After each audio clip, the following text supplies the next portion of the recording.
So you know the Fortuner, you know the Scorpio N, but what about Isuzu? What about the MUX? My name is Eugene, this is T-Beck. Welcome to the home of extravagant reviews.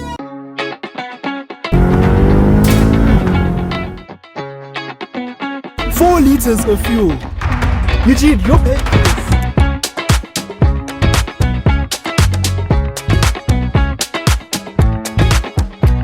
And you join us in the Isuzu MUX 3-litre TD. Now, if you come in here to see a bit about the performance and fuel economy, then stay tuned because that segment is coming later on in the video. Yes. But for right now, we're going to speak about how it is to almost daily drive this car, because a lot of people will be doing that exact thing. Yeah. People with big families, people who road trip a lot. If you want to go to the Kruger and you need a car to get there, this is a great option for you. Now, it is very spacious in here, and I've started with these beautiful seats. They feel like hot hatch seats. Yeah, in a way. RS5 competition. in a way. Yeah, they got like flyback piecing here, and they're bolstered, and you sit quite snug in them. They're also really nicely made. They're ventilated as well as stitched, so that's really good to know. Really nice thing to actually have. Yes. I've said that twice, but it doesn't matter. Ignore that part. But just sitting here, you feel really tall. Yes, you you do. feel empowered, Like- because you're tall. Like there's a 3 Series in front of us and we can see his... My steering wheel is by his badge from where I'm sitting right now. It is a huge car. So just It is. like in the Grand Cherokee L that we drove, when you look in your rear view, which is a really nice rear view, it does look like they're about 14 meters behind you because of how long the car actually is, because it is a 7-seater. Yeah, it's just so vast back there. It's very vast. You can fit a few planets behind you inside here. And speaking about that, the back seats are really comfortable, as well as the back seats, because this is a 3-row car. Yes. And yeah, it's just really good. It's so Now, comfortable. the steering is quite heavy for a daily driving vehicle. Yes. I don't know why it is so heavy. It's a lot heavier than any of the competition that I have had the pleasure of driving. Yeah. But when you're just cruising along, it is really comfortable. It handles everything really nicely. All of this is very ergonomic and easy to use, and it's just comfortable. It's comfortable to just get around it. It's so comfortable in here. For a bucky-based SUV, this is actually riding pretty comfortable. Yeah, I mean, other than a bit of the noise from the engine, because it is a big 3-litre 4-cylinder diesel with a lot of torque, and it makes that raucous diesel noise. Other than that noise, there's not a lot of tire noise. The cabin is quite well insulated and it's quite quiet inside, and I could really see people daily driving it because it handles itself well. It's composed on the road. Yes. If it was to flow, but like this, there's not too much body roll, which is quite nice. My brain just went left and right for a minute. We're just giving Eugene a micro concussion. But overall, it is just a good car to drive, and I'm pretty impressed with Isuzu's capabilities in making one of these cars. So after hobbling out of the MUX, The big friendly giant, I'd like to call it. yes, and this is actually the very first Isuzu on the channel. Yes, which is really cool. So Isuzu South Africa, make sure to give us a brand new MUX. Yes. Now this is a 2024 as mentioned, and yeah, that's as far as we're going to go with those details. Very much Let's so. actually speak about the design of the car, because to me this is a very big part of buying one of these big SUVs, is that it actually looks good when you're driving it. Yeah, because this is a Fortuner rival, but I prefer this to the Fortuner. I definitely do. And I have to start off with the front end. It is just masculine. You've got the wide arches, you've got the flares on the bonnet, you've got these beautiful sharp LED lights here, these daylight running Daytime running LEDs. lights, yes. They are just great. Isuzu's done a really good job with them. They look sharp, they look good at night, they work well. And they also point you to the main part of the front end, which is this beautiful grille. It's not too big, Yeah. it's not too small, it's a cool shape, as well as this big Isuzu badging on the front here. I like how angular it looks It because looks angular, yes. it's coming to a certain point in the middle. But you know what? Speaking about the back, so to the back, as you can see, It is still good looking. it is still good looking, yes. And it's huge. And I kind of like how the Isuzu badge is just imprinted over there. It's bold, it's big. It's like how Mahindra does with their sticker badges on the pickup, Yes. where you know exactly what the car is, Yeah. because it shouts at you that it is an Isuzu. Yeah, but you can definitely tell that this is a bucky framed SUV, Yes, essentially. But overall, it's just such a good car. it's a good car. You've got your 3-litre TD badge in there, your big tow bar, because this can tow a lot, to be exact, this amount. And then you've got your MUX badging over there, as well as these, again, beautiful lights. And to me, they actually remind me of Lexus lights. The LC500. Yes, exactly that. I was And about that's to say just that. cool. It is cool. And then, like, obviously, you've got the beautiful trim on the sideline there. Yes. You've got some really muscular arching and lines going across the side of the car. got these beautiful big alloy wheels. And overall, I think it's just a really good looking SUV. And we are inside of the jungle gym. Nah, I'm joking. I just said that because you got grab handles back and front all over the place, which is really nice. Everywhere. So when you're off-roading and bouncing around like this in the Kruger, you've got a place to hold so that you don't fall over inside of the car. Yeah. But we are inside the Isuzu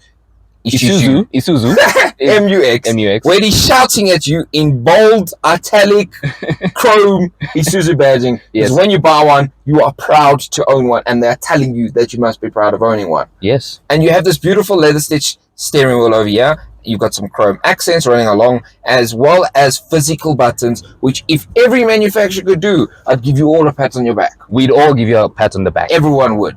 But actually speaking about the build quality of this car, because you know when you buy an Isuzu that you're buying it because it has longevity, it has durability, reliability, and good build quality. Yes. It is just good. You have this beautiful soft touch running across the entirety of the dashboard. Stitched soft touch material running across the entirety of the dashboard, which is really nice. But if you do move down, you do have some more cost-saving materials over here. Yeah. You've got the same trim line inside here as you do on the front grille, which is quite nice. Yes. This more dark chromed accent trim line.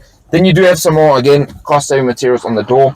These can all be better in the top of the range trim. Yes. So don't worry if you are worried about something like that, which you shouldn't be. Yeah. Because you then do have some more soft touch here, as well as you have for your arms on the right and left for when you're on the passenger. And then you've got a leather armrest here, which is also just really, really good. And an interesting quirk I actually wanted to talk about is that with the hazards button, it's actually on top of the dashboard. Yes, which is quite funky. Yeah. And then my favorite thing about the actual interior is actually the gauge cluster, where you do have a semi-digital, semi-analog gauge cluster, but I'm more worried about the analog part, and not because it's a sports car, because it's got a really weird texture on it and some really cool like diamond looking indices that I really want to touch, but they put a glass there so that I can't be a man-child and touch it. It's child-proof. It's child-proof.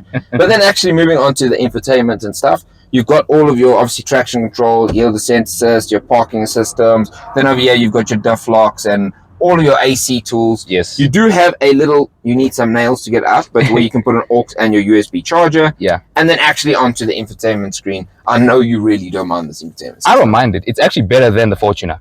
It really is. Now, something like the Everest, for instance, is a bit better. Or if you're going for tech, go Chinese. They just don't have, although they do have the Tank 300, but it's not a 7-seater. Yeah. So tech-wise, the Chinese still win it, but this has more than you need. It is good quality stuff, and you've actually got physical buttons that you can get to places, which is just easy. Makes it easy to use. Yeah. You've got actual touchscreen as well as these physical buttons with physical volume buttons. And when we move down, you actually get physical AC controls. Yes, with a little digital display here as well, which is just great. I love the breadth of this cabin. Now, coming to the back of the Isuzu MUX, we have to test how practical it is, because obviously it is a giant SUV that you're going to be taking on road trips. Now, it is a 7-seater. As you can see, I'm sitting on the 7 seats down, and when the seats are down, it has this much boot capacity. Now, when they are up, you can worry because sometimes 7-seaters have literally no space at the back here, but be rest assured that it actually does have all right space at the back, even when the seats are up, of this much capacity. And compared to something like the Fortuner, if you were wondering, that has this much boot capacity. But overall, you've got some spot for your feet there, you've got a 12-volt socket, your cup holders on each side, and it's quite comfortable to sit in the back like this. So, starting us off with a bang. Quite a big bang. Quite a big bang. A lot of capacity and not as many cylinders. Yeah.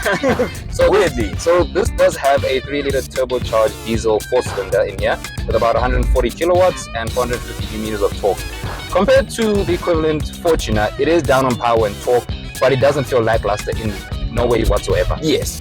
And even considering that there's things like the Everest, which is a 3-liter V6 diesel, yes, which has quite a bit more power and quite a bit more torque, I'd say it's underpowered in that way, and they could have made this more powerful with a big V6, but then you'd lose a bit of the economy that you get from the 4-cylinder diesel that this has. Yeah. But so it's not underpowered, I wouldn't say. No. I think that it's fast enough for the general public. This is more than okay. It's just less powerful. Yeah, this is more than okay for most people that want to buy bucky-based SUVs. Because, again, this does ride on the D-Max chassis.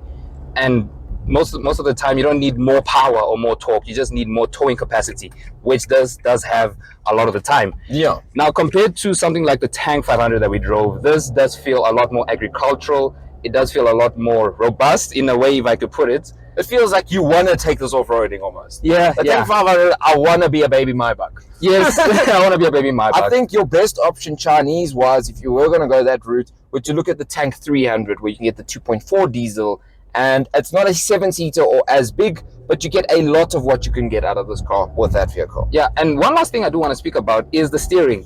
We have not been able to find any drive modes in this car, but somehow Isuzu tuned the steering to be so heavy, like a sports car. I don't It understand feels how. like a sports car, yes. I don't understand how, because I know in a Fortuner, even though I haven't really driven one, I've driven a few, yeah. you've driven It's a few. not as heavy as this. It's not as heavy as this. So very surprising by Isuzu. Definitely very surprising. And then one last thing is, if you were wondering, the gearbox is not the fastest gearbox in the world. No, Eugene's put it in manual now. like there was a 3-second delay before the next gear came. Yeah, so there is a bit of a delay. But again, giving it to what it is not a performance car in any way. No, And so that's not too much of an issue, really. no, it's not an X5M. It's not an X5M, It's not an guys. X5M. So don't come in here expecting it to be, because You're only going to use low-range stuff off-road at the Kruger. That's what you're going to do. You're not doing top speed runs in this. no. After that joyous drive, I'd say. Yeah, we are back outside the MUX. Now, I have to say, it was a really comfortable drive. It felt really well put together on the road, felt compliant. The It did. suspension was really good,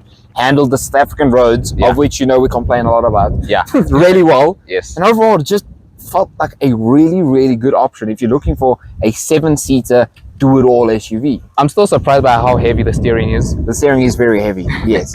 And I can see why people say it's underpowered. Yes. Maybe more so, I'd say, that it could have been more powerful if they wanted it to compete with the V6s. True. But it's not. It's really actually competing with the 2.8 GD6 from the Fortuner, which in itself isn't the fastest engine in the world either. No, not really. But compared to the Scorpio N that we drove, I think that car is a little bit more premium feeling. It felt a little bit more refined. It did feel a little That bit felt a more little bit more SUV DNA Yes. than Bakkie DNA. But that's nothing to go against this car. No, This car no. feels really good as it is. Yeah. For the price it's coming in at, for a 2024 year model with all that it's got, Yeah. for that just over 600,000 Rand mark, is insane. There's not much else you can buy that can do this. No, not really. So out of 10, I'd give this like an 8.5. I'd give it definitely an 8 out of 10. Especially considering that I like the looks inside and out more than something like a Fortuner. Yes. And in the words of most people, this won't get stolen. Definitely, for sure. But anyway, you guys, hope you enjoyed this lovely review. Thank you to Haval Edenville again for giving us this lovely car. You want to check this car out, it is listed there. Hope you liked it.